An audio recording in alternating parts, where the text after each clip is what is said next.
নমস্কার, আমি সমৃদ্ধি পাল। আমি একটি কবিতা আবৃত্তি করে শোনাবো। কবিতার নাম দামোদর সেট, কবিগুরু রবীন্দ্রনাথ ঠাকুর। অল্পেতে খুশি হবে দামোদর সেট কি? মুরগির মোয়া চাই, চাই ভাজা ভেটকি। আনবে কটকি জুতো, মটকিতে ঘি এনো।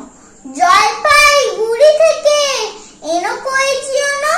চাঁদনিতে পাওয়া যাবে বোয়ালের পেটকি। চীনে বাজারের থেকে এনো তো গরম চা।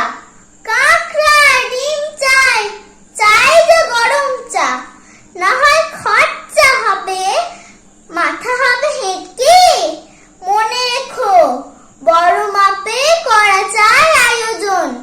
কলে বর খাটো নয়, 3 মণ প্রায় ওজন। খোঁজ নিও ছড়িয়াতে জিলিপির রেট কি? নমস্কার।